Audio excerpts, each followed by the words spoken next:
Agradecemos al doctor Javier Tello, analista en políticas de salud, que nos reciba y que nos tome estos minutos con Mega Noticias. Gracias, doctor Javier. Buenas tardes.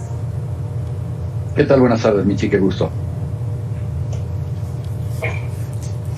Igualmente el gusto es para nosotros. Y dígame una cosa, debe de actualizarse este plan de vacunación que se presentó ya desde finales del 2020, que ha avanzado a lo largo de este año, que ha tenido tropiezos, que ha tenido un sinfín de situaciones y que ahora, bueno, pues debe de pensarse ya en una tercera dosis de refuerzo para aquellos que tuvieron un esquema completo y que se vacunaron a principios de este año, una segunda dosis, quizá en el tema de CanSino, debe de replantearse a estas alturas del camino, doctor. ¿Qué nos dice?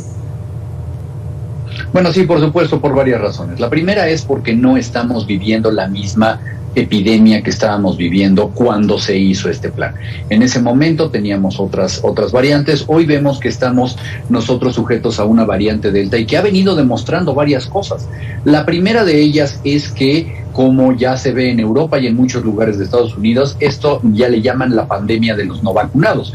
Entonces, toda la población que no esté vacunada, sea como en el caso de Europa, gente que no se ha querido vacunar, o en el caso de México, gente que definitivamente no le estamos derecho a vacunarse, todos ellos pueden estar en determinado momento susceptibles de una infección, en primera. En segunda, se ha demostrado además que algunas vacunas requieren unos refuerzos, sobre todo en la población de mayores de 60 años o en quienes tienen un inmunocompromiso. Es por ello que algunas vacunas van a requerir forzosamente que se aplique un refuerzo. Nosotros en México seguimos todavía con el plan inicial, y este plan inicial, que parece que se nos ha olvidado, Michi, pero que ha tenido varios asegúnes. El primero de ellos, el que ya casi nadie recuerda, fue la negativa de vacunar a los profesionales de la salud que no trabajaban en el sector de gobierno, y que poco a poco, a punta de demandas y de relaciones públicas y de todo fue saliendo.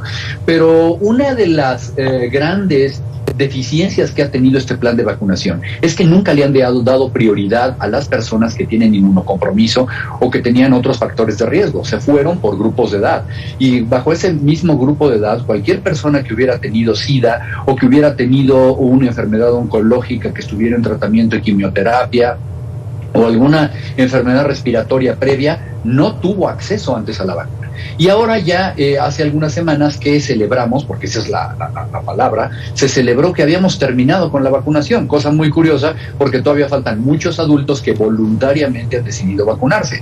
Y después de eso, bueno, evidentemente somos un país que abiertamente ha dicho que no tiene un plan para vacunar a los adolescentes y que definitivamente no tiene considerados a los niños, cuando nuestros vecinos, cuando Canadá, cuando los Estados Unidos Canadá lo va a hacer a partir de la semana entrante, cuando los Estados Unidos están pagando para que los niños se vayan a vacunar, y en los países europeos esto va para allá. Entonces, realmente lo que tenemos que hacer es sentarnos y analizar el por qué se están tomando estas decisiones, porque francamente lo único que ocurre y lo que no nos han dicho es que no estaba esto contemplado en el plan inicial, así de sencillo. No había un dinero y no están las vacunas compradas. Nada más para terminar, te voy a poner un ejemplo. Para vacunar solamente a los adolescentes, hay, según el INEGI, 14 millones de habitantes en México que tienen de 12 a 17 años de edad. Eso significa que necesitamos 28 millones de inyecciones de Pfizer. No existen, no hay, no las hemos comprado, no están en México.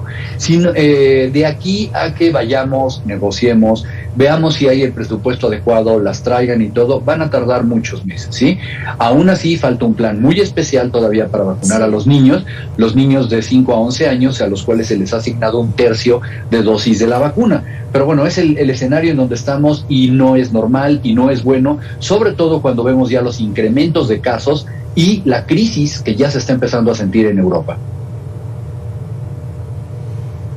Esto justamente me parece que debería de ser lo que debería de prender las alarmas en nuestro país, aunque lo que hemos visto a lo largo de toda esta pandemia es que, a pesar de que se ha tenido por parte del gobierno mexicano tiempo al momento de observar qué es lo que está ocurriendo en otros países, en esos momentos, de nueva cuenta, Europa es el epicentro de la cuarta ola de COVID-19, y ante este contexto que usted nos decía, doctor, pues mi pregunta es, ¿estaremos preparados para esta situación cuando en otras ocasiones básicamente nos han agarrado pues sentados mirando nada más?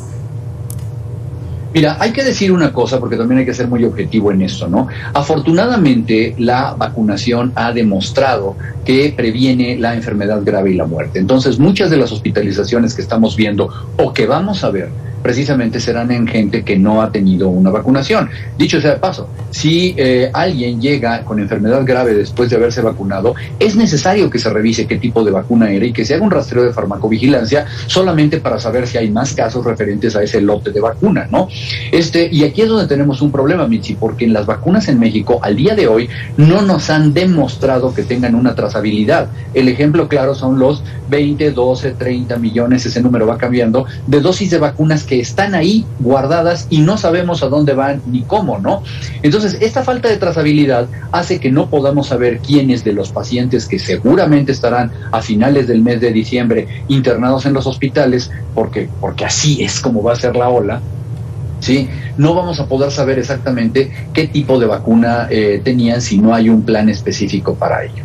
Y regresando al punto anterior, definitivamente creo que es muy probable que nos veamos en una crisis muy parecida a la que vivimos el invierno pasado. Sin embargo, hay que recordar que quienes estén vacunados adecuadamente, pues van a tener una mayor protección contra enfermedad grave o la muerte, lo cual nos lleva al principio de la conversación. ¿Qué vamos a hacer con los muchachos que tienen 17, 16, 15 años, que se están reuniendo, que en este momento ya están asistiendo a clases, que suben al metrobús, etcétera, y que no tienen una vacuna? Ellos son susceptibles entonces de enfermarse y de desarrollar enfermedad grave. ¿De qué dependerá que no regresemos a esas cifras precisamente a principios de este 2021, en el siguiente enero del 2022, enero, febrero, marzo, en donde hubo un repunte de muertes, hubo un repunte de contagios? ¿De qué dependerá, doctor? Mira, son dos factores. El primero es que definitivamente va a haber contagios, eso no tiene vuelta de hoja. Sin embargo, aquí lo que deberemos saber es si estamos detectándolos adecuadamente. Como ya lo hemos vivido, México no es un país que sea particularmente proclive a hacer análisis y estar haciendo pruebas. Las últimas pruebas que había todavía en la Ciudad de México, pues ya se retiraron y es muy raro en este momento que se estén haciendo pruebas masivas, lo cual es completamente en contra de toda lógica. Entonces, no vamos a saber quiénes tienen esa infección. Dos, es una enfermedad que seguramente va a convivir con la influenza. Ya todo mundo debería estarse en este momento vacunando contra la influenza y seguramente que una infección puede venir incluso emparejada de la otra y no van a poder ser distinguibles porque solamente se distinguen en el laboratorio. Entonces, yo creo que sí va a ser complicado. Ahora bien, insisto, la gente que tenga su esquema de vacunación completo, seguramente que va a pasar